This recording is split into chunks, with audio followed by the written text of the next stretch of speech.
No, yo quiero que me lea, por favor, el artículo sobre las barras, porque si las barras o vuelven a aplaudir a cualquiera de los dos senadores, entonces las desocupo. Léame el artículo sobre las barras. Secretaria, léame el artículo. Los que faltan también van a hablar. Por favor, les pido, en cualquier sentido, no aplaudir, no gritar. Lea el artículo, secretaria. Abandono del cargo. Lea el artículo sobre las barras, secretaria. Señor presidente, artículo 76, orden de los concurrentes. El público que asistiere a las sesiones guardará compostura y silencio. Toda clase de aplausos o vociferaciones le está prohibido.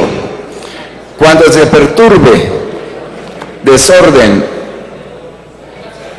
o ruido en las barras o en los corredores, el presidente podrá, según las circunstancias, primero, dar la orden para que se guarde silencio. Segundo, mandar salir a los perturbadores. Y tercero, mandar despejar las barras.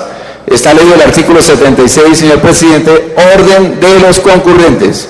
Llamado de atención a las barras. Si sigue ese comportamiento, procedo con el reglamento. Senador Álvaro Uribe tiene el uso de la palabra. Gracias, señor presidente.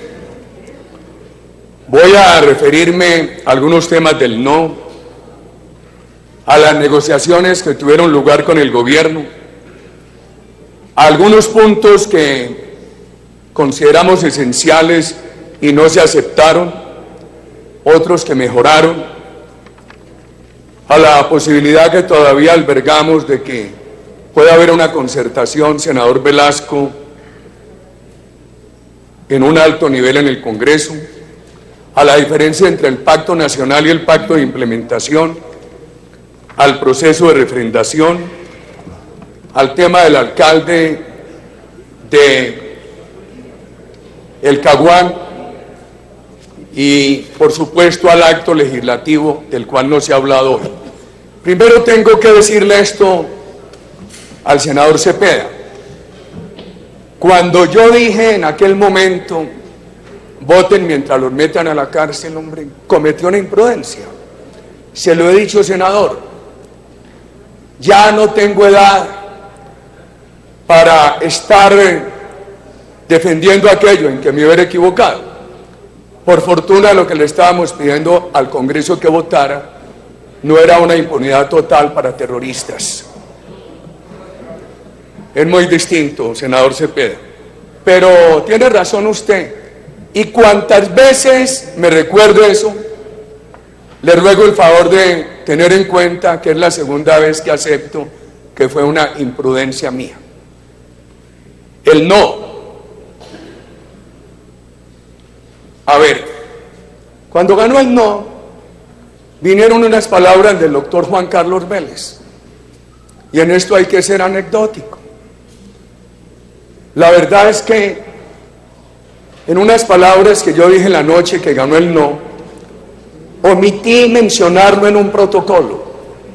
Omití una regla del presidente Turbay, que decía es más importante en muchas ocasiones el protocolo que el contenido. Y él se puso bravo conmigo. Y después en una tertulia hicieron esas declaraciones. Que sí que habíamos hecho una campaña de mentiras, que una cosa y la otra. No se necesitaba que Juan Carlos Vélez en una rabieta dijera eso. A lo largo de la campaña del no, el gobierno y algunos de ustedes siempre decían que nosotros estábamos diciendo mentiras. Todo argumento que proponíamos nos decían que estábamos diciendo mentiras. Ganó el no por una estrecha mayoría numérica, pero con un gran valor. ¿Por qué? La semana entrante en el debate de fondo veremos cifras, veremos publicidad, gastos. El no ganó a pesar de que el gobierno impuso que redujeran del 50 al 13% el umbral. El no ganó a pesar de que condensaron en una pregunta 297 páginas.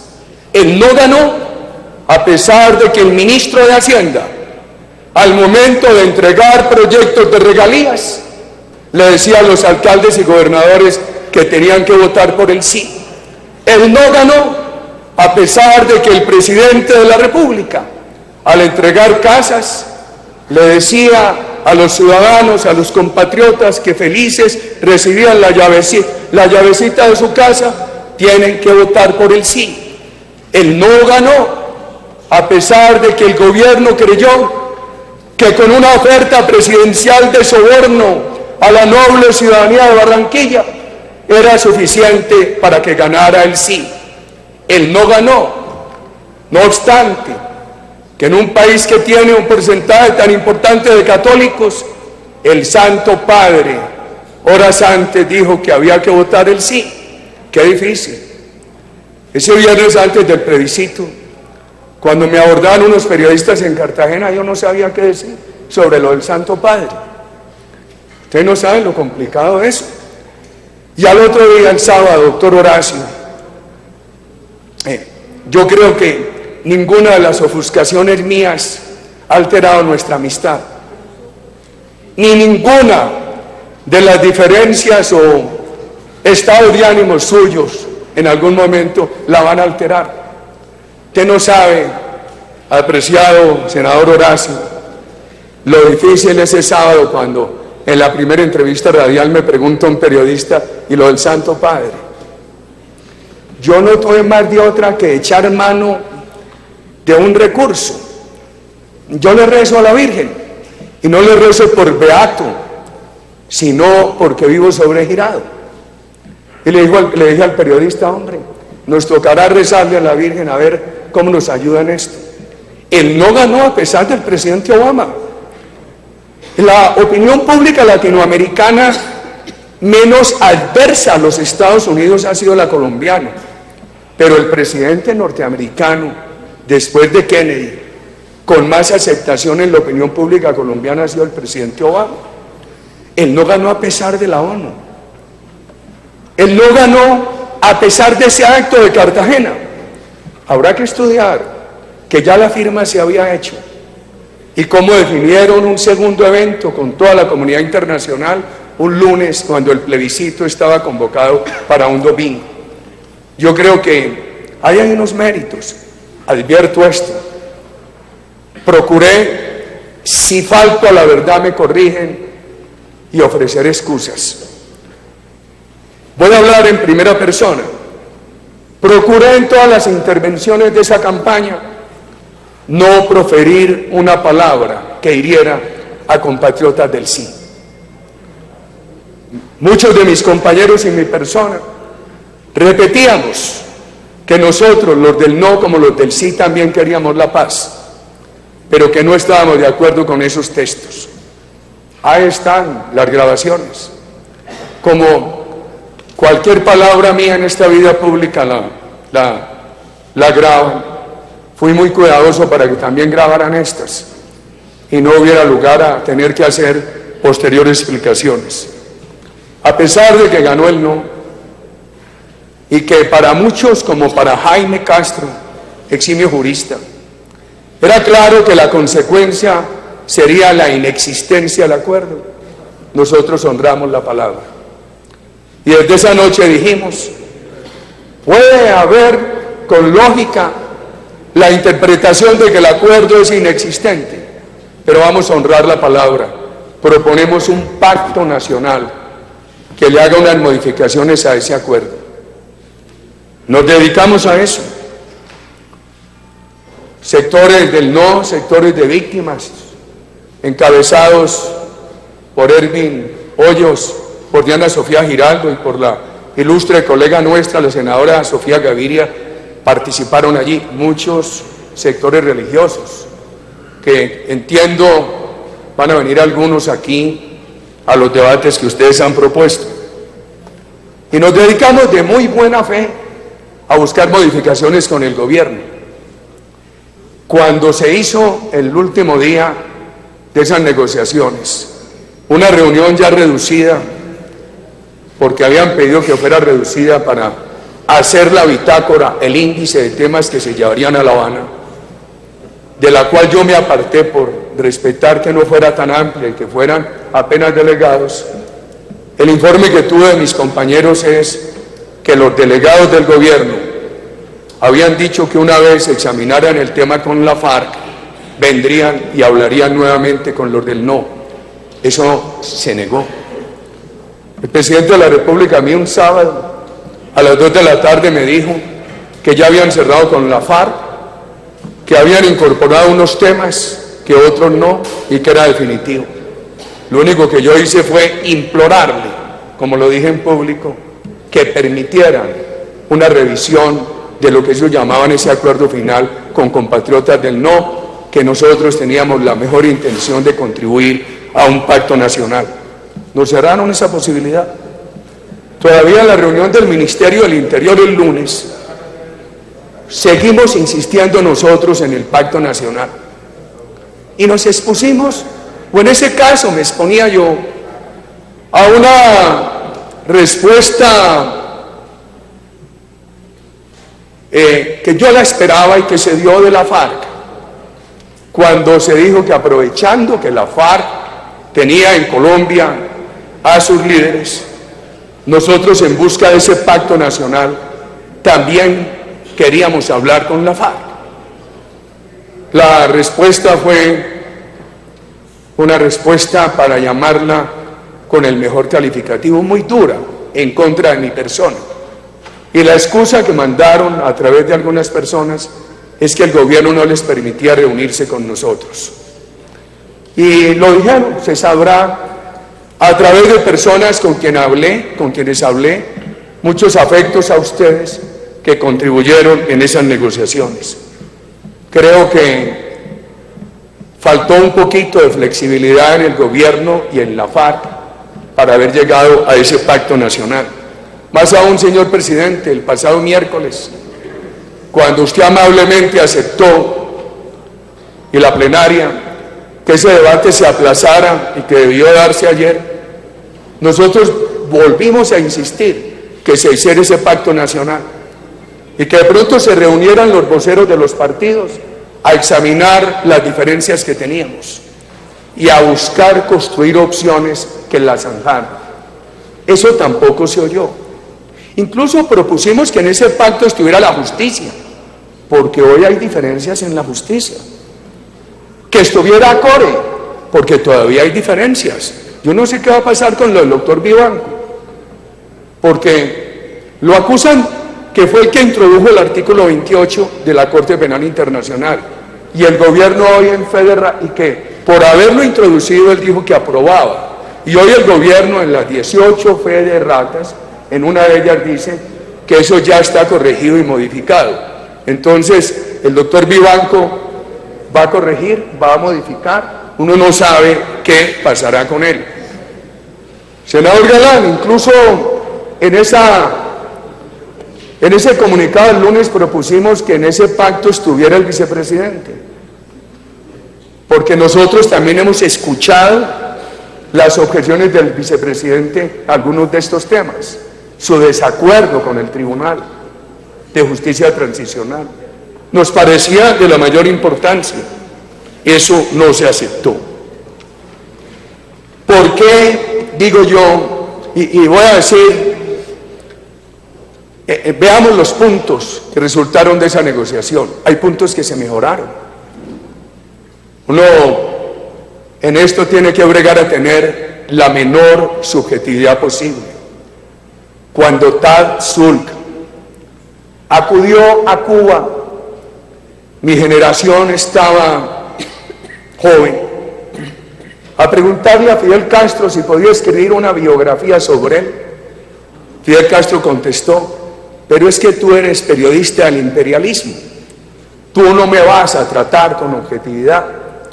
Y Tad Zulk dijo: yo no le garantizo objetividad total, pero sí la menor subjetividad posible. En aras del respeto a ustedes, yo creo que de pronto alguna respuesta mía en algún momento no comedida al senador Cepeda. Con excepción de eso, creo que ninguno de ustedes se ha sentido ofendido por mí aquí. Y ha habido discusiones profundas, pero yo declaro que he sentido respeto de ustedes y he procurado respetarlos. Por respeto a ustedes y a la opinión pública, nosotros no tuvimos inconveniente en reconocer que se mejoraron unos puntos. Inclusive llegamos a decir que había unos temas, y voy a citar ejemplos, aunque se debería decir el martes o miércoles. Por ejemplo, en ese órgano para la protección de la FARC, con cuyo principio estamos totalmente de acuerdo. Nuestro desacuerdo era por la competencia para que ese órgano revisara informes de inteligencia, supervisara empresas de vigilancia, hojas de vida de servidores públicos. ¿Qué corrección le hicieron a eso?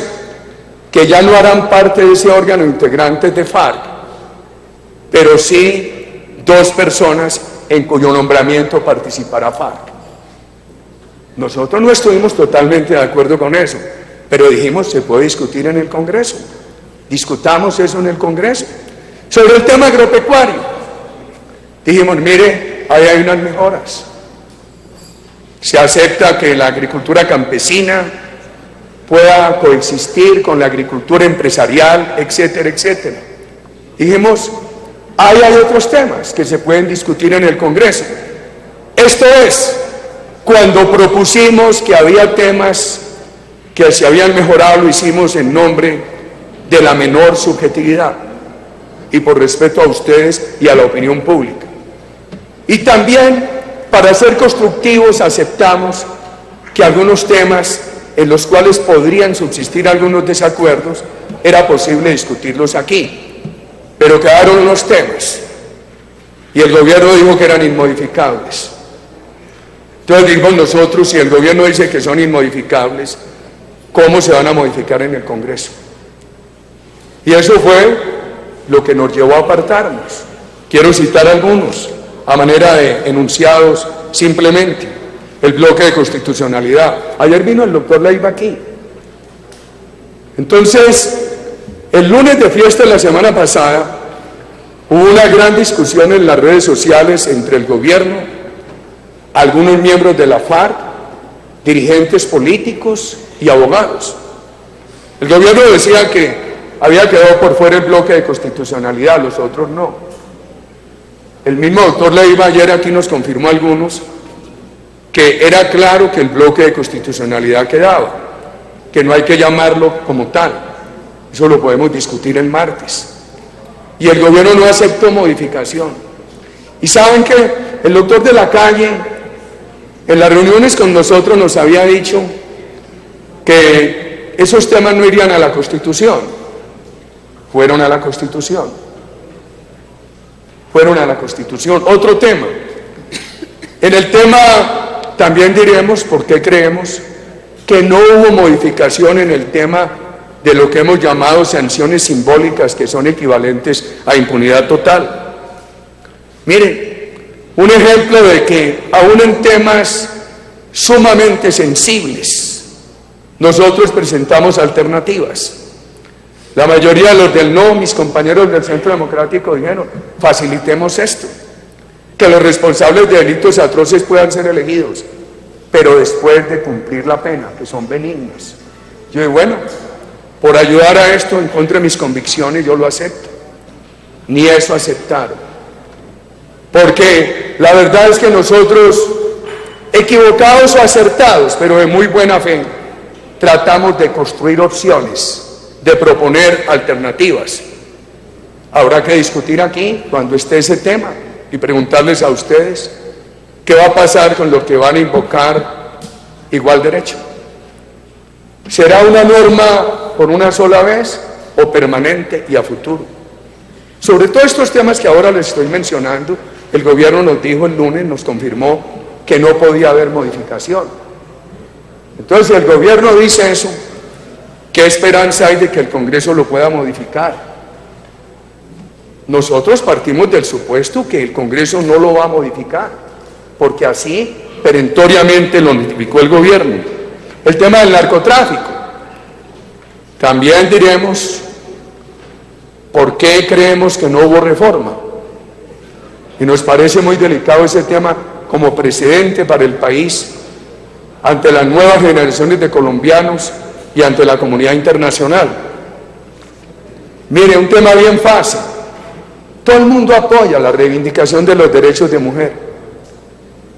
¿Por qué no suprimieron las menciones que crean confusiones con la controversia de género?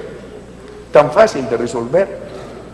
Si el fondo era reivindicar a la mujer, ¿por qué se mantuvo esa locución que genera tanta controversia? No era necesario.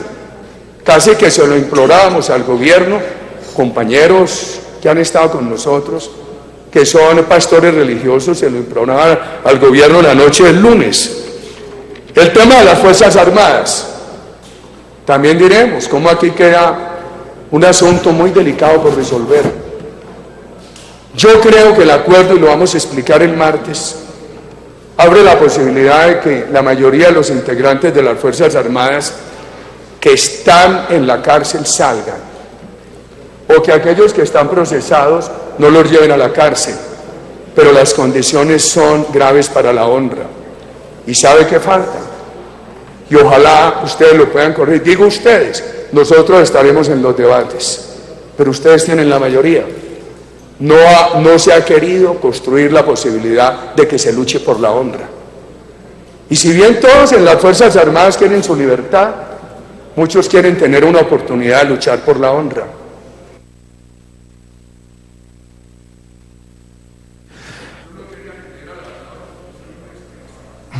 ¿Cuántos minutos más, senador? Procuro hacerlo corto. Ya le he dado, senador, el doble de lo que le di a los demás. Le doy 5 minutos más. Bueno, voy a darle muy a la carrera. El gobierno nos dijo que el tratamiento de los militares era autónomo, no negociado en La Habana, pero lo último lo negociaron en La Habana. Y el gobierno nos dijo que iban a tramitar aquí un acto legislativo autónomo para las Fuerzas Armadas. Desde ya les dejamos a ustedes la inquietud de que pueda haber la oportunidad de que luchen para recuperar la honra que hasta hoy está cerrada. El proceso de referendación.